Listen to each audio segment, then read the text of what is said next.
رات کے 2 بجے وینزویلا کا دارالحکومت کاراکاس دھماکوں سے گونج اٹھا۔ فضا میں جنگی طیاروں کی نچلی پروازیں، شہر اندھیرے میں ڈوب گیا اور دنیا ایک نئی عالمی کشیدگی کے دہانے پر کھڑی نظر آنے لگی۔ امریکی صدر ڈونلڈ ٹرمپ کے سخت بیانات، وینزویلا میں ایمرجنسی کا نفاذ، صدر نکولس مادورو کا صدارتی محل چھوڑنا اور روس کا کھل کر میدان میں آ جانا، کیا یہ سب ایک بڑی جنگ کا پیش خیمہ ہے؟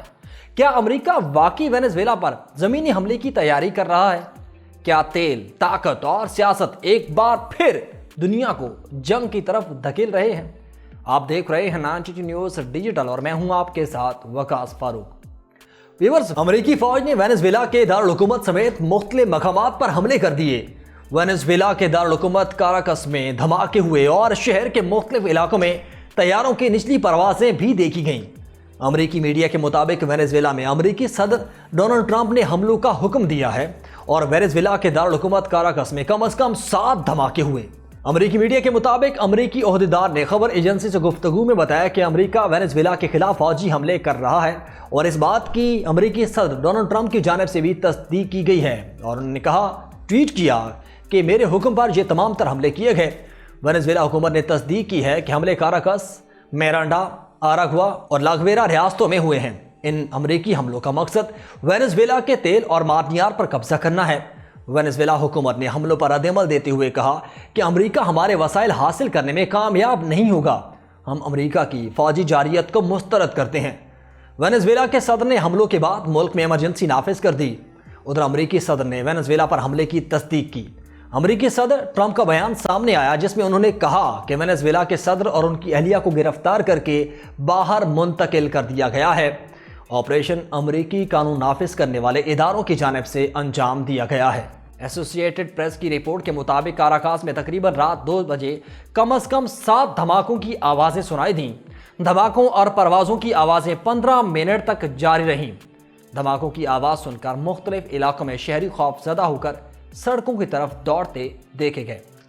ادھر اسرائیلی میڈیا کا کہنا ہے کہ دھماکے کاراکاس کے جنوبی علاقے میں فوجی اڈے کے قریب ہوئے اور دھماکوں کے بعد بجلی کی فراہمی معطل ہو گئی اور آدھا شہر تاریکی میں ڈوب گیا۔ وینزویلا حکومت کا بیان بھی اس حوالے سے سامنے آ گیا ہے۔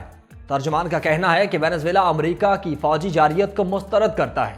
امریکی حملوں کا مقصد وینزویلا کے تیل، معدنیات پر قبضہ کرنا ہے۔ امریکہ کبھی بھی ہمارے وسائل حاصل کرنے میں کامیاب نہیں ہوگا۔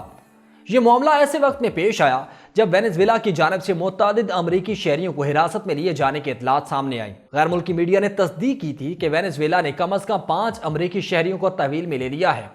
امریکی حکام کا کہنا تھا کہ حراست میں لیے گئے افراد کی شناخت اور حالات سے متعلق معلومات اکٹھی کی جا رہی ہیں۔ گرفتار امریکی شہریوں کی مکمل چھان بین کے ساتھ اس بات کا جائزہ لیا جا رہا ہے کہ انہیں کن الزامات کے تحت اور کن حالات میں حراست میں لیا گیا۔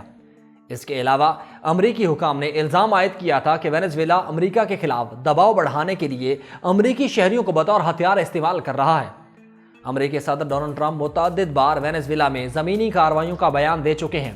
انہوں نے اپنے مقاصد کا عوامی طور پر تفصیل سے اظہار نہیں کیا، تاہم رائٹرز کے مطابق انہوں نے نجی طور پر صدر نکولس مادورو پر دباؤ ڈالا تھا کہ وہ ملک چھوڑ دیں۔ پیر کے روز ٹرمپ نے کہا تھا کہ مادورو کے لیے اقتدار چھوڑ دینا دانش مندی ہوگی۔ واشنگٹن نے کاراکاس پر دباؤ بڑھاتے ہوئے غیر رسمی طور پر وینزویلا کی فضائی حدود بند کر دی، مزید پابندیاں عائد کیں اور وینزویلا کے تیل سے بھرے ٹینکرز کو ضبط کرنے کے احکامات دیے۔ صدر ٹرمپ کئی ہفتوں سے خطے میں منشیات کے کارٹیلز کے خلاف زمینی حملوں کی دھمکیاں دیتے آ رہے ہیں اور کہہ چکے ہیں کہ یہ کارروائیاں جلد شروع ہوں گی، جبکہ پیر کے روز کی کارروائی کو اس سلسلے میں پہلی واضح مثال قرار دیا جا رہا ہے۔ امریکی افواج نے ستمبر کے بعد سے بحیرہ کیریبین اور مشرقی بحر الکاہل میں متعدد کشتیوں کو بھی نشانہ بنایا، جن کے بارے میں واشنگٹن کا کہنا ہے کہ وہ منشیات کی سمگلنگ میں ملوث تھیں۔ تاہم امریکی انتظامیہ نے اس بات کے کوئی شواہد فراہم نہیں کیے کہ نشانہ بنائی گئی کشتیاں واقعی منشیات کی سمگلنگ میں ملوث تھیں، جس کے باعث ان کارروائیوں کی قانونی حیثیت پر بحث جاری ہے۔ امریکی فوج کی جانب سے جاری کردہ معلومات کے مطابق اس سمندری مہم کے دوران کم از کم 30 حملوں میں 107 افراد ہلاک ہو چکے ہیں، اور اس سے قبل وینزویلا کے صدر نکولس مادورو کا بیان سامنے آیا تھا جس میں انہوں نے کہا کہ ان کا ملک امریکہ کے ساتھ بات چیت اور تعاون کے لیے تیار ہے۔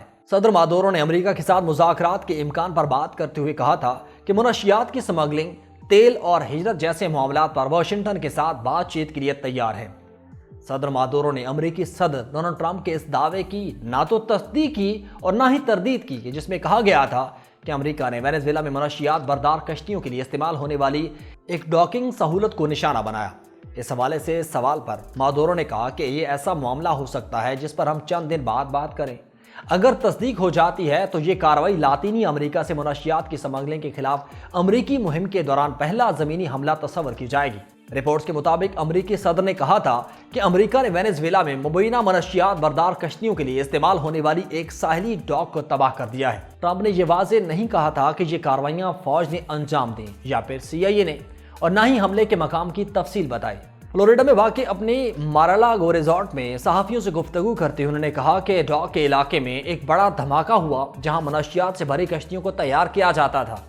روس وینزویلا جانے والے آئل ٹینکر کو بچانے کے لیے کھل کر میدان میں آ گیا ہے اور امریکہ کو خبردار کیا ہے کہ وہ بحری جہاز کا تعاقب ترک کر دے۔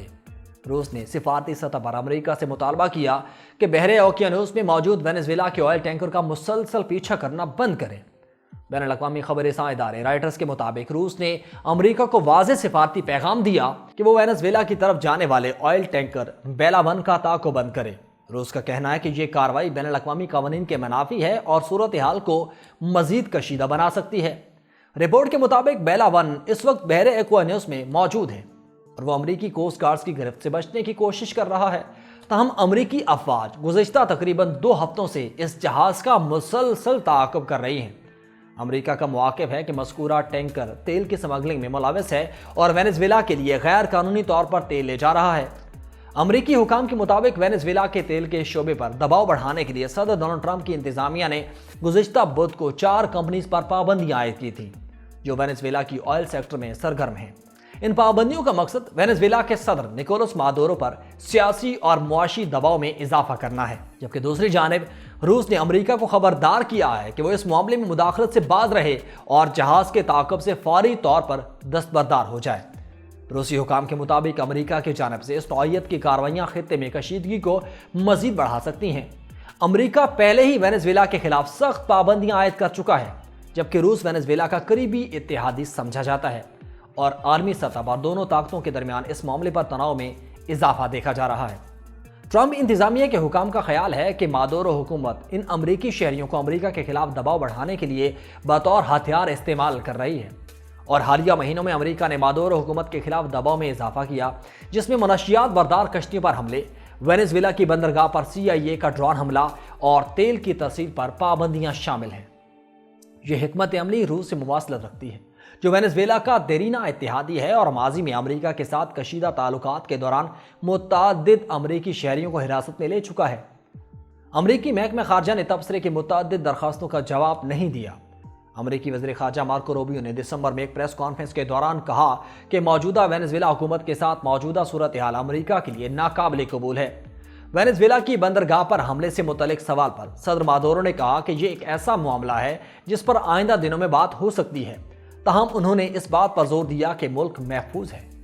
سرکاری TV چینل VTV کو دیے گئے انٹرویو میں مادورو کا کہنا تھا کہ قومی دفاعی نظام جس میں فوج، عوام اور پولیس شامل ہیں نے ملک کی سلامتی، امن اور علاقائی خود مختاری کو یقینی بنایا اور عوام پر امن اور محفوظ ہے۔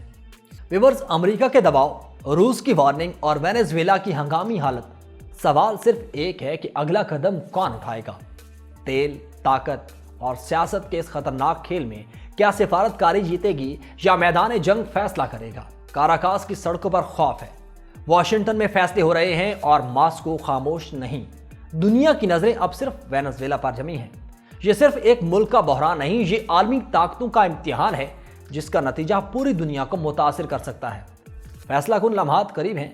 اب دیکھتے ہیں کہ آگے کیا ہوتا ہے۔ کیا معاملہ یہیں رک جائے گا یا پھر وینزویلا جوابی کارروائی کرے گا، یا پھر دنیا کے دیگر ممالک اس معاملے کو یہیں ختم کروا دیں گے؟ یہ تو آنے والا وقت ہی بتائے گا۔ آج کے اس ولاگ سے اتنا ہی، مجھے دے اجازت، اللہ حافظ۔